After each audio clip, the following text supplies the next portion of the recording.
So next we're going to turn to our hard tech panel. I don't have the precise name in front of me because I've been calling it hard tech since it was first proposed. And as you know, it's great to do the work that we do together at universities, at labs, at research institutions, and invent new things and develop new things. What's even better is for those inventions and developments to make it into the real world through the marketplace. So how do we commercialize these products is of course a long-standing issue. I work for a startup, a distributed thermal storage company. It's always hard, but it's especially hard these days with so much capital and attention going into software to get things that are hardware, if you're not named Elon Musk, is pretty challenging. So with that said, I would like to turn it over to our Deputy Assistant Secretary, Alex Fitzsimmons. Alex, as I trust you all know, has been at DOE for 4 years. He was Chief of Staff initially to Daniel Simmons, and then a year before last became a Deputy Assistant Secretary for Energy Efficiency, the post he holds now. And in that role as DAS for Energy Efficiency, Alex has made has led a number of initiatives.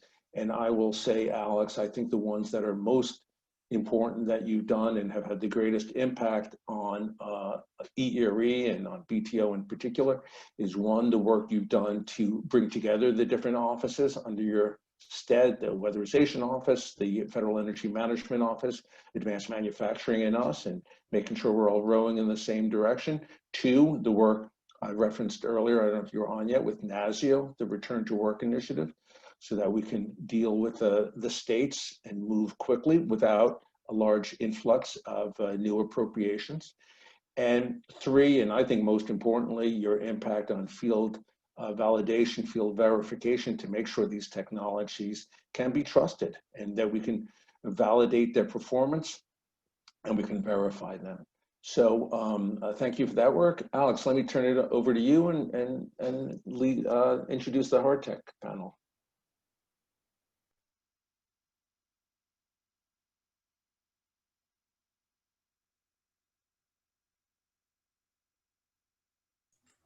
You might need to click *6 to unmute your phone. All right. Hello, everyone. Can you hear me now? Yeah, perfect. All right. Well, thank you, David, for that introduction. And just so you know, I've been on for about the last 15 to 20 minutes, so I heard a lot about what you had to say.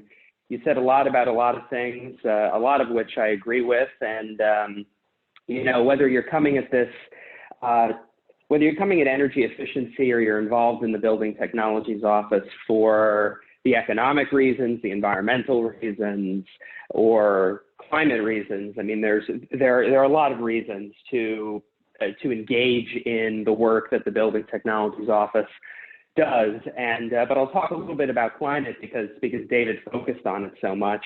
I think it's an important issue to focus on, and it's important to recognize all of the progress we've made within the last several years. I mean, if you had asked people 5-10 years ago that today the United States would not only be the #1 energy producer in the world, producing more oil, natural gas than any place on earth, but we would also be the #1 country in terms of reducing CO2 emissions, people would have thought you were crazy. But that's exactly what's happened. The United States is the #1 producer of energy in the world. We're exporting our LNG to 36 countries around the globe and counting. We produce more oil than any country on earth. It's led to a lot of energy independence and more energy affordability for people, which is a high priority for us.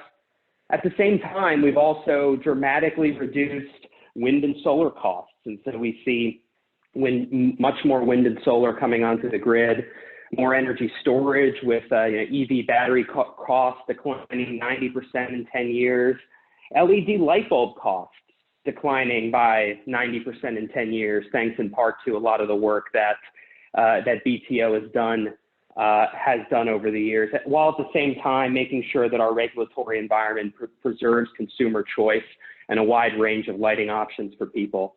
And so those are some of the things we've done, we've helped contributed to, and it's resulted in an energy system that is more affordable, more resilient, and cleaner than at any point in our history, at least in the industrial age. So that's a true achievement. And what it's meant is that even though the United States is not in the Paris Climate Agreement, we've actually been able to reduce our energy-related carbon dioxide emissions by more than any other country on Earth. In fact, most countries' CO2, energy-related CO2, has been rising and ours has been falling. And so this is a true achievement that's been driven largely by technological innovation, which is what we focus on here at the Department of Energy.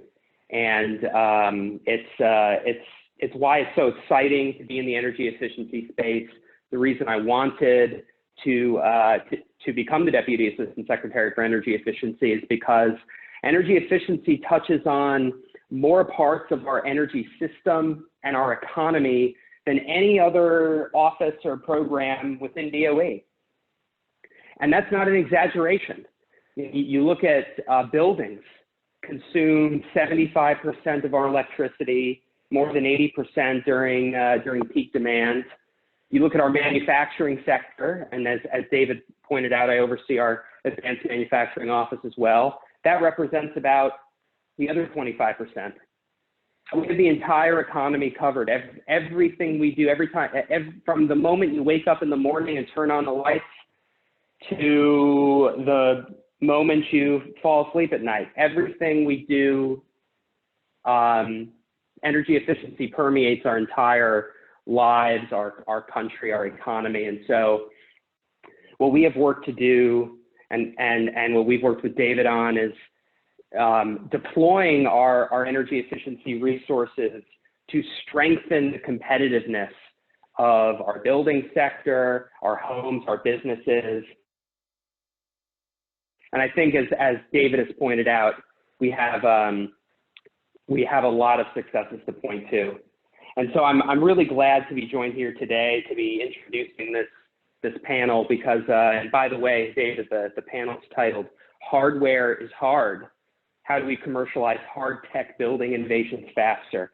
Which is an important question at an important time because, as we know, everything from concrete to insulation and light bulbs, as I mentioned, to advanced sensors that are part of our Grid Interactive Buildings program, we're seeing this cutting edge innovation that starts in early stage hard tech. And it's going to be hard tech innovations such as these that will help us address the world's biggest challenges in energy, resilience, economic growth, environmental protection, and climate. But, unlike many of these, traditionally venture capital fund software-based innovations, in contrast to all of that, hard technologies, and what we mean by that are physical products, these technologies often take much longer and require more capital, more patient capital to get to market. And so hard tech innovations are often viewed by traditional VC as too risky to be supported by industry, and in part because the time to market and the capital that's required often scares away traditional investors. So this session is going to discuss a lot of those complexities. We have a fantastic panel of experienced experts in energy finance to really parse through a lot of the complexities that are inherent in advancing hardware-based innovations or physical products. And so, as David mentioned, one of my top priorities within the energy efficiency sector has been field validation, because we have to find a way, it's a personal priority of mine, to make sure that we have mechanisms in place to sufficiently de-risk the early stage technologies that we're working on, because otherwise, what's the point of it all if we can't commercialize it and get it into the hands of people who can mass produce it and have these markets grow. So we've done a lot of efforts in this area on field validation.